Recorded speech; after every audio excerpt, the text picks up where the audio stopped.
Welcome to the American timeline. January 22nd, 1879. The time is approaching 2 in the afternoon. On this scorching plain in the north of the Natal colony, the sun is still burning directly overhead. Then something changes. It changes because it has to. The mechanical precision of the universe never takes human battle plans into account. The moon slides in front of the sun, first like a transparent glass, then gradually like a dull disk. The light over the Isandlwana plateau changes color. That warm, golden January sun turns first to a jaundiced flesh tone, then to faded bronze, and finally to the death of copper. The shadows do not disappear. On the contrary, shadows spread in every direction. The ground becomes obscured. Distance becomes immeasurable, and the human eye loses its ability to calculate depth. This is not night. It does not resemble the familiar darkness of night at all. This is the sickening of light, a festering wound opened within the day. The soldiers of the infantry regiment see this change. It does not take them long to understand what it means, for they know. They are educated men, but knowledge does not silence the Paleolithic nervous system. Those much older layers of the brain know something from long before calculations existed. Light is not supposed to behave this way. The sun is not supposed to die like this. And right within this psychic dislocation, in the very first tremor of that sickly twilight, the black line of the horizon moves. It is not exactly movement, actually, because it is not a single thing that is moving. 20,000 men begin to march simultaneously. Trained by the kraal system, their bodies turn to stone through years of ritual combat. 20,000 Zulu warriors who have been waiting motionless on the sloping hillsides for hours rise all at once. There is not a single sound to distinguish them from one another. Not even the sound of a collective breath can be heard. This is not the march of an army. This is the ground itself shifting. This is the plain standing up. The British line of command had operated on a fundamental assumption regarding the order of battle, that they would see the enemy they were to fight, a disciplined firing line, a reversible tactical retreat, range advantage. All of these are built upon visibility. They require the eye to function, distance to be calculable, and the target to be bounded. Now, in that sickly semi-darkness, the colors of the Zulu shields and feather ornaments blend into the color of the ground. Black dots, black ground. No distinction. No distance. No depth. The British lines stationed on the western slope of the plateau open fire in the first few minutes. They open fire because they see, but seeing is no longer a functional concept. What they see are other shadows swarming within the shadows. They fire and fire. The rifles heat up, and the smoke pouring from the barrels solidifies the already murky air even further, and those masses do not stop. They do not stop because they are growing. With every step there are more of them. They come from the flanks. The long arms of the horns of the bull formations stretch across the ground, not to envelop the British lines from 2 sides but from 3. Lord Chelmsford had left the camp with his main force that morning. He had left 1,700 men behind. About 800 of these were the Natal native contingent and Natal native horse, and 900 were regular British riflemen. This number, according to tactical assessment, was sufficient, for Chelmsford was convinced that the real threat lay elsewhere.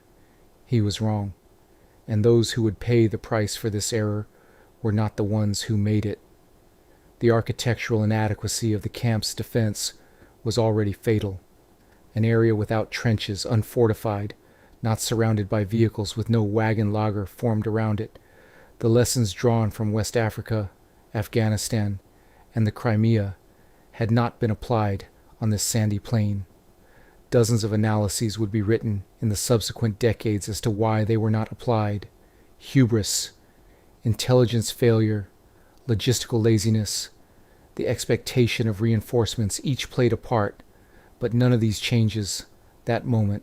The moment is this: 1,700 men sitting in the open field, without trenches, engulfed by 20,000 invisible people. Even before the eclipse, the defensive line was already overstretched. Some lieutenants of the 24th Regiment had decided to step outside Army doctrine and extend the lines. This was an attempt to see reality rather than a tactical error. But an extended line meant decreased density. Decreased density meant increased weak points. And into those weak points poured the feather-adorned warriors. Within the sickly, semi-darkness, the coordinated British fire breaks down. The reason for its breakdown is not merely visibility. The voice of the chain of command vanishes into that suffocating chaos. Officers are shouting, but their voices are swallowed up.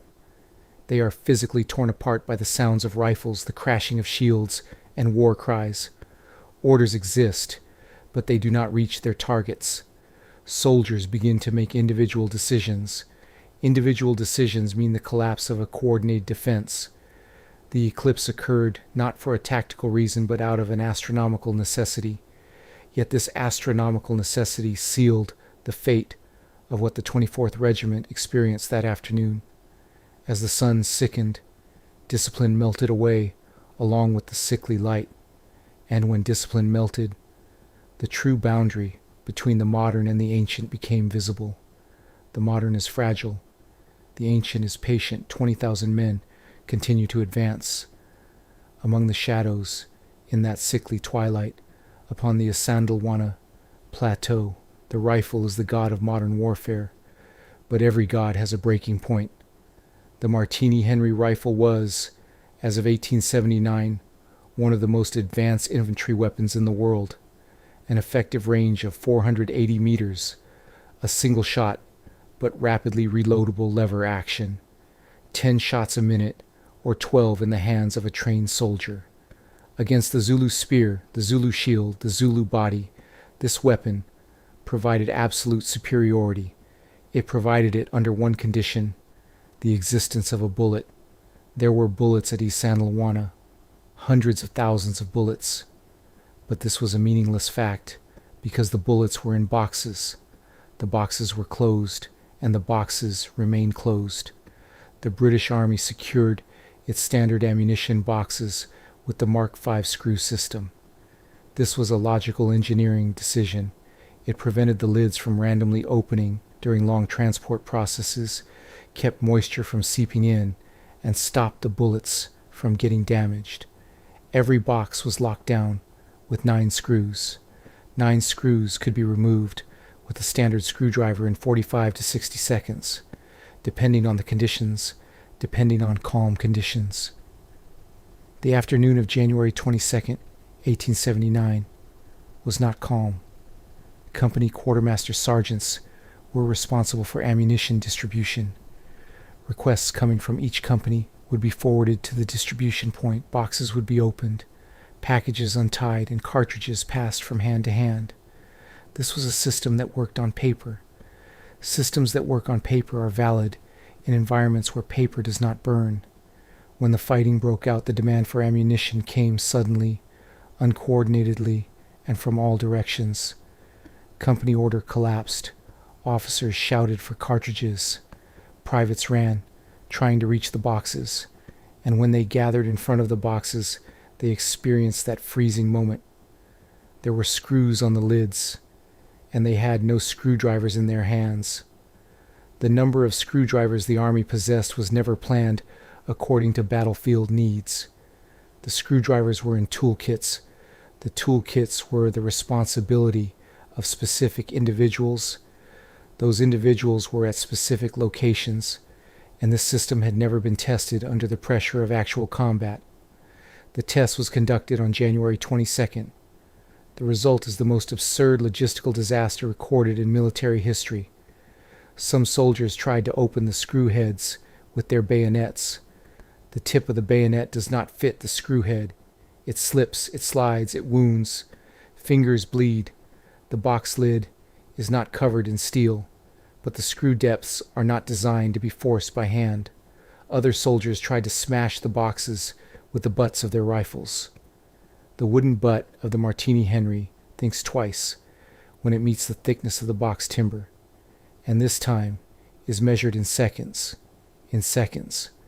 The testimony given by Quartermaster Bickley in the following weeks went down in the records.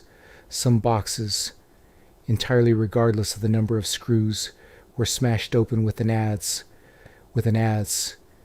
In 1879 on the African plain, soldiers with empty rifles smashed ammunition boxes open with an adze. This is not a battle scene. This is the forensic document of a system assassinating itself. So what happened when the boxes were opened? In some cases they were opened. Cartridges came out. But at this point, another problem emerged. The ammunition accumulated at a central point instead of being relayed directly to the companies. Orderly company runners, orderly distribution, orderly demand and response cycles. None of these were functioning anymore because the concept of a company had lost its meaning. Lines had collapsed. Groups had scattered. The private who would carry the cartridge was disconnected from the private who would use it. Some soldiers fought with the last bullets they had. Some continued to use their rifles with bayonets. A bayonet is the last resort of defense for a man equipped with a long-range rifle, which means if it has come down to the bayonet, the distance has been reduced to 0. When the distance falls to 0, numerical superiority gains absolute meaning. There is a paradox here, and this paradox has disturbed military historians for decades. The British Army neutralized its own technological superiority with its own bureaucratic system. The Martini Henry was 40 times more effective than the Zulu spear. Range, rate of fire, penetration, in every category. But this difference only mattered when the rifle was loaded. Once the rifle was emptied, the technological gap closed. It closed completely. In an officer's diary, there is a note that surfaced in later years. The officer's name cannot be fully verified. The document is disputed, but the content aligns with dozens of other testimonies. The note reads, "The men beat the boxes with their fists, with bleeding hands. The bullets were inside 1 plank's thickness, away from us." 1 plank's thickness. The summary of Isandlwana is in this sentence. Was a replacement of the Mark V screw system requested on the battlefield that day? No. It could not be requested, because the chain of command that would relay the request physically existed from that hour on, but functionally had collapsed. Officers were preoccupied with their own decisions of survival. The system was beyond a state of being criticized. The system was already practically dead. The few officers and privates who survived after the battle were interrogated by the British Army. The issue of the ammunition boxes was glossed over in the official reports. The phrase distribution difficulties or experience was used. This phrase represents the language used for soldiers whose fists were covered in blood in front of a box. Imperial literature was flawless in this regard, narrating disaster through a passive bureaucratic structure. The vast majority of the Martini Henry rifles were captured empty on the battlefield that day. The Zulus took them. They tried to use some of them in the following days. They succeeded with a few. The technology of the British Army was surrendered by the ammunition system of the British Army.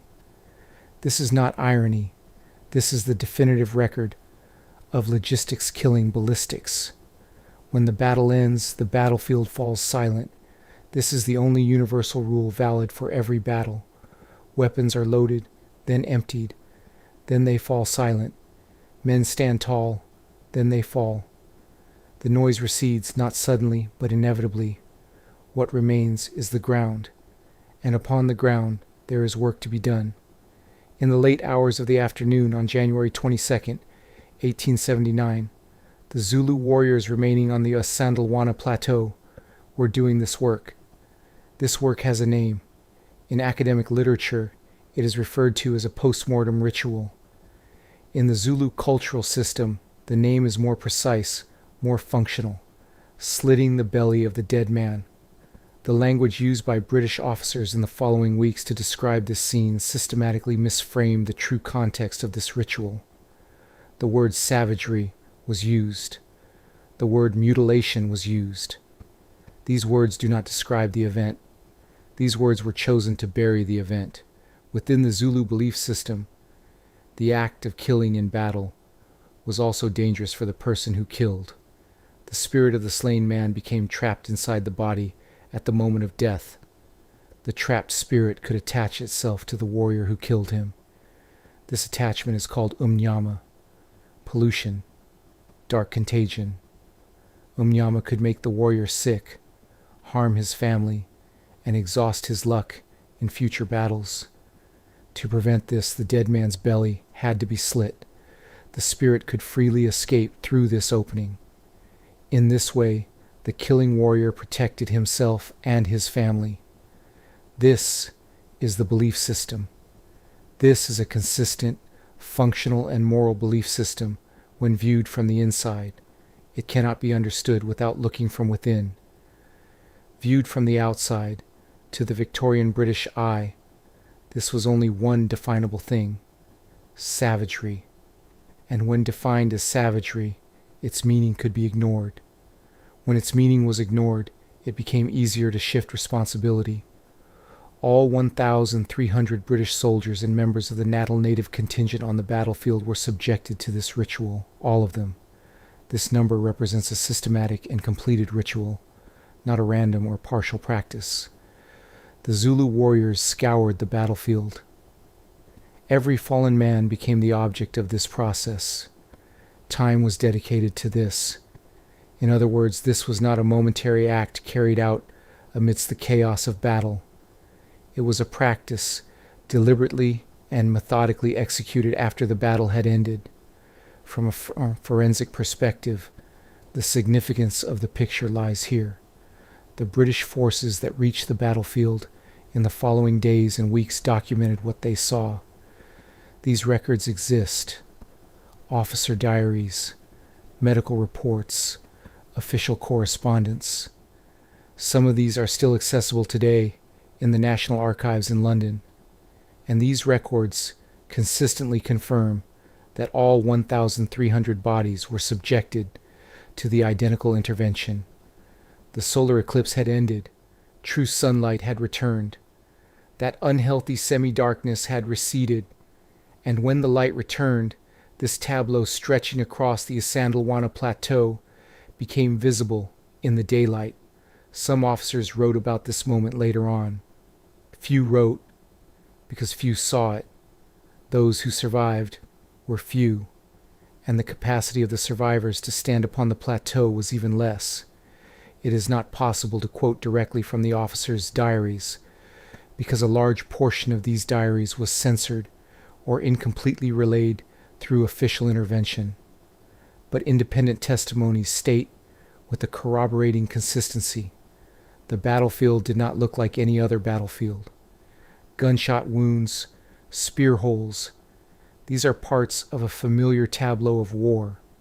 But what made this tableau different was that systematically repeated intervention had been applied to all the bodies equally, not irregularly, not randomly, repeatedly. When Lord Chelmsford's forces reached the battlefield, they buried them, or rather they wanted to bury them. Climate conditions and time made this partially impossible. The corpses had decayed. Some privates were left in shallow pits. Some were left where they lay, covered with stones. An official funeral ceremony could not be held, because holding such a ceremony would require acknowledging an official defeat. Defeat could not be acknowledged. At this point, the intersection between forensics and political administration becomes critical. How was the condition of the bodies reported in the combat dispatches? It wasn't. In Chelmsford's official report, this issue was glossed over with the phrase "heavy casualties." The nature of the findings on the bodies was not transmitted to London through official channels. The information London received was a number. Anything beyond the number was managed. The practical result of this management was this: grieving families in England learned that their loved ones had died, not how they died. This was an intentional architecture of information. The pain was dosed, the detail was filtered, and the logic of the filtering stemmed from narrative control, not from empathy. If the public saw the full picture, it was unclear where the questions would lead. Questions could be managed, but images could not be managed. Cultural misunderstanding assumed a historical function at this juncture. Defining the Zulu ritual as savagery accomplished two things simultaneously. It dehumanized the enemy and pushed the systemic failures of the British military administration into the background. If the story was framed as heroic soldiers massacred by a savage enemy, the logistical inadequacy, the lack of trenches, the ammunition box fiasco, and the intelligence failure could simply melt away within that grand tragic picture. And melt away they did. The Zulu spiritual practice, when evaluated within its own internal consistency, was the expression of a deep-rooted belief system aimed at managing the moral and practical consequences of the act of killing. This is an anthropological observation, an objective determination, but this determination was not one that could have been made in 1879, because if it had been made, the entire narrative framework would have changed. And when the narrative framework changed, the responsibility would have had to settle in a different place. The plateau was partially cleared after a few weeks, partially. It could not be fully cleared, and the uncleared parts were seen by soldiers passing through the region in the ensuing months. It went into the diaries. It blended into the archives. Then some of the archives were sealed. What happened on the Isandlwana plateau in the days following January 22nd was not the anatomy of the battle, but of the aftermath of the battle, and this anatomy says as much, perhaps more, than the battle itself. Fleeing was not a decision. Fleeing was the oldest command carved into the body. When the line collapsed, there was no time to analyze the logic of the collapse. Analysis was a luxury for the survivors, and to survive there was only one direction: west. West of the encampment on the plateau flowed the Buffalo River, providing passage into the natal colony. Beyond the river was, theoretically, safety. Theoretically, because one had to reach the river, and to reach it one had to run for about 5 kilometers. 5 kilometers through a route that was already being cut off by the left arm of the Horns of the Bull formation of 20,000 warriors. Those fleeing fell into 2 groups. First, the officers and cavalrymen who could flee on horseback. Second, everyone who could run. The difference between these 2 groups was the difference between the probability of death and survival. A horse meant speed. Speed meant distance. Distance meant a few extra minutes. The value of those few extra minutes was absolute on this route. This path, known today as the Fugitives Trail, was later marked on the map. The British Army officially naming this route was both a geographical determination and a bizarre admission. The vast majority of those who passed through here did not survive. The memories of the survivors and the materials left behind made it possible to reconstruct the route. Pieces of equipment, weapons, bag remnants, even some documents found in the field marked the trail. The archaeology of the escape was as talkative as the escape itself. The plateau descended to the west with a steep slope. This slope was a terrain that required care even to walk on under normal conditions. Descending this slope in a panic, with heavy equipment, under the pressure of pursuing warriors was an elimination in itself. Horses slipped. Some fell. Some cavalrymen lost their horses and were left on foot. Those left on foot statistically lost their chances of survival by a massive margin. At the bottom of the slope, the ground levels out and is intersected by creek beds. These small creek beds were passable in the dry season but were filled with mud after heavy rains. January is the rainy season in Natal. The ground was damp and muddy, making it hard to gain traction. Speed decreased in the sinking mud. As speed decreased, pursuit became easier. The Zulu warriors were pursuing. This pursuit had an organization. The left arm of the Horns of the Bull formation had been planned precisely to cut off this route. Was it planned, or was it a momentary tactical adaptation? There is debate in the literature, but the result is indisputable. The left arm was already controlling a large portion of the escape route. The fleeing men were running not into an open corridor, but into a slowly closing pincer. The Buffalo River flows along what is today the border of South Africa and Lesotho. In 1879, this river was the physical marker of the colonial border. Beyond it lay Natal. Here was Zululand. Crossing this river symbolically meant safety. Physically, the river had swollen following the January rains. The current was strong. The bottom was uneven and rocky. Anyone entering the water had to battle weight, panic, and the cold. In the testimonies of the survivors, the moment of the river repeats. The reason for its repetition is that that moment was carved into the nervous system. Officer Horace Smith Dorian later wrote, "When he jumped into the river, he felt the current drag him horizontally. His equipment wrapped the water, and his hands stick to the stones when he reached the opposite bank." Smith Dorian survived. He owed his survival not to his horse, but to his swimming ability and a split-second decision. To rid himself of burdens, he dropped his heavy bag before entering the river. The one who dropped it lived. Those who could not drop it met a different end. The issue of equipment gains a tactical dimension at this point. The British infantry private standardly carried between 80 and 90 pounds of gear. This weight was designed for orderly marching, not for running, and certainly not for a river crossing. During the escape, some privates threw away their gear. Some could not. Either the straps did not untie, or panic disrupted their motor functions, or it simply did not occur to them to let it go. Those who could not let go entered the river with their full weight. The current reckoned with that weight. The number of those who drowned in the river can never be known for certain. Unlike battlefield casualties, river casualties could not be systematically recorded. Some corpses were dragged downstream and found miles away days later. Some were never found. It is estimated that a portion of the names listed as missing in the official casualty lists met their end in the river, but an estimate is not a historical certainty. For those who could not cross the river, the end came on the banks of the river or inside the water. The Zulu warriors followed right down to the river.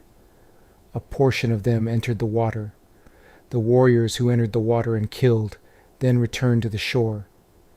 Beyond the river was outside the battlefield, and Zulu combat practice drew the line here. But this line was completely meaningless for those struggling in the river. The river was doing its own work.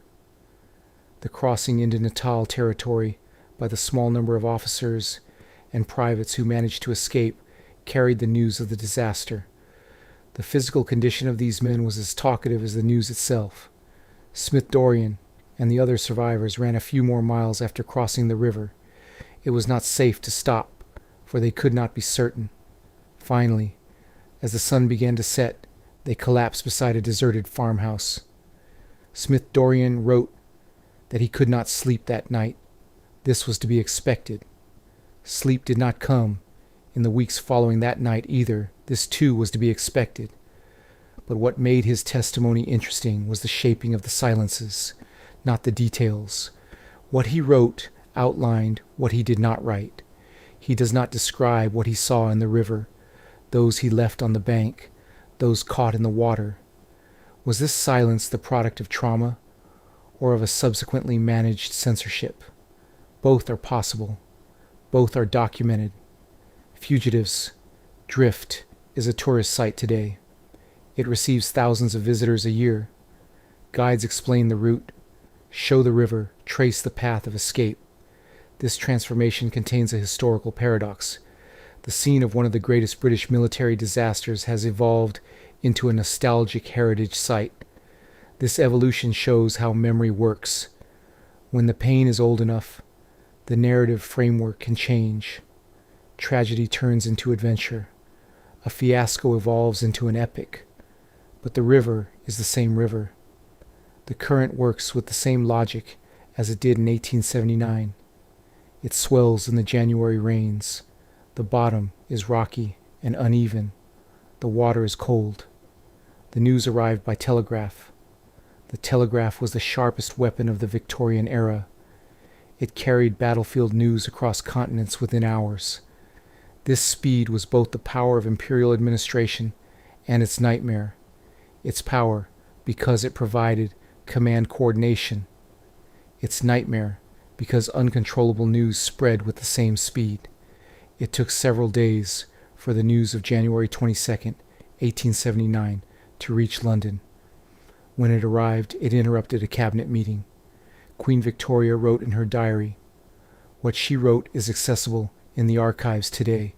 Shock, sorrow, and immediately afterward, a much more practical emotion. How will this be narrated? Victoria's diary entries reflect a managerial calculation practice rather than a record of monarchical emotion. This was an indicator of the reflex of the system, not of her individual cold-bloodedness. The empire had learned to digest disaster. The first step of digestion was framing. Secretary of State for War. Frederick Stanley made a statement in the House of Commons. When the language of the statement is analyzed, the meticulousness in the choice of words is evident. Heavy loss was used. Defeat was not used. Failure was not used. Disaster was never used. Instead, the extraordinary nature of the circumstances was emphasized, the unexpected magnitude of the enemy, the difficulty of the geography, the unusual situation created by the solar eclipse. The solar eclipse acquired a narrative function at this point. It was real. It had happened. The sky had darkened right in the middle of the battle. This could not be denied. But an undeniable reality could be used for attention management. If there was a cosmic factor in losing the battle, the responsibility diffused. No one was responsible for the solar eclipse. No one could plan or prevent a solar eclipse. Therefore, the losses were partly the product of this extraordinary situation. This framework appeared in the London Times. Other newspapers followed suit. The narrative entered the production line. Lord Chelmsford watched London's reaction from afar. He was in Natal, on active operations. This physical distance protected him from direct interrogation in the first few weeks, but London's search for a culprit would inevitably turn toward him. Chelmsford knew this. He knew the system, and because he knew how the system worked, he built his defense in advance. Chelmsford's official report concentrated the responsibility for January 22nd on a single name, Brevet Lieutenant Colonel Anthony Durnford. Durnford was at Isandlwana that day. He was the commander of the Natal Native Horse, and Durnford died that day. This final point was the keystone of the entire narrative. A dead man cannot defend himself. Those who cannot defend themselves make the safest scapegoats.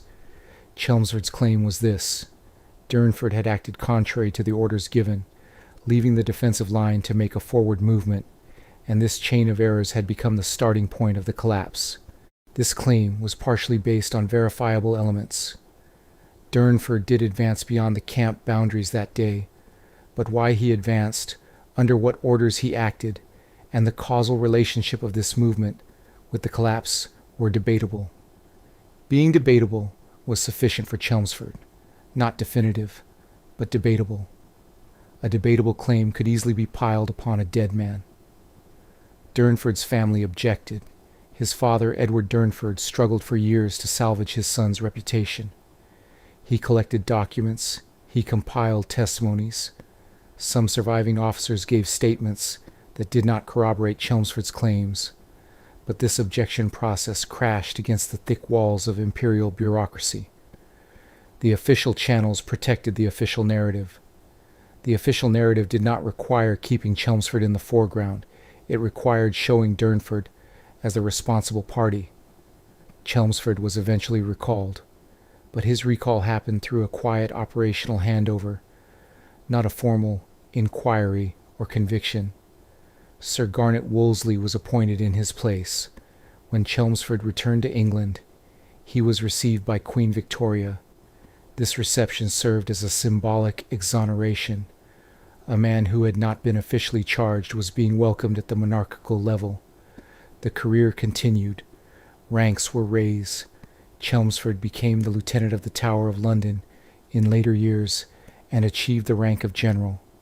This is not the story of an account not being settled. It is the story of an account being paid with a different currency. Imperial systems manage the distribution of responsibility to maintain their internal consistency. This management operates not to protect individuals, but to protect the system itself. Chelmsford represented the system. Durnford did not represent the system. Durnford was the commander of the native contingent, someone slightly outside the hierarchy of the regular British line officers originating from the Indian Army. Someone outside the hierarchy was in a natural position to bear the mistakes of those inside the hierarchy.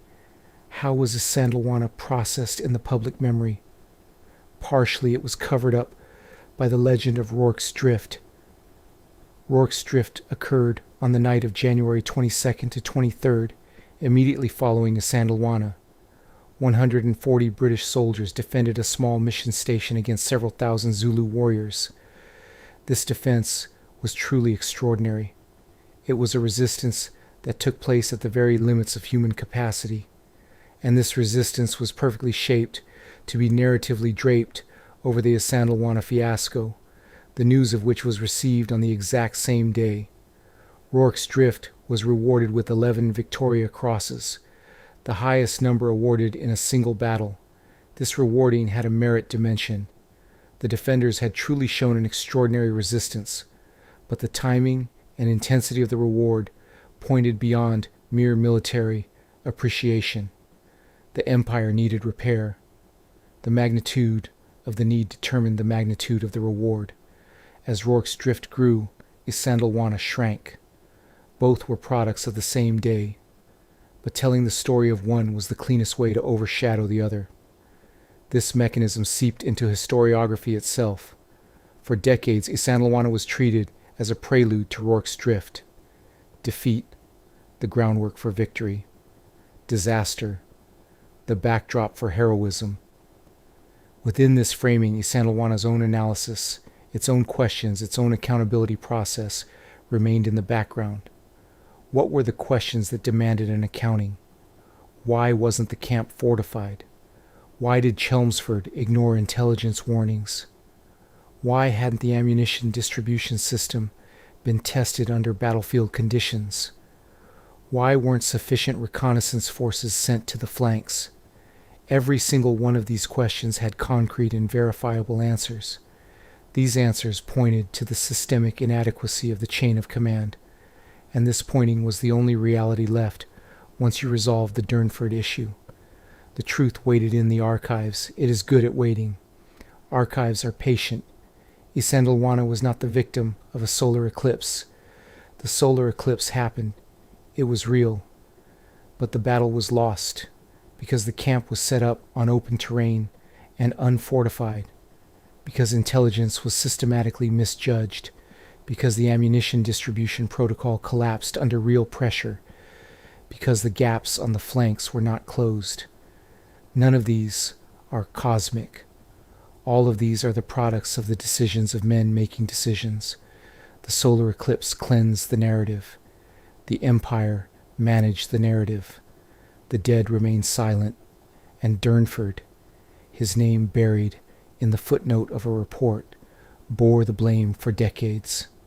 History is sometimes written this way, not by the pen of the victors, but by the survivors. Survivors, meanwhile, write not always the truest version, but the most bearable one. 1,300 men died on the Isandlwana Plateau on January 22nd, 1879.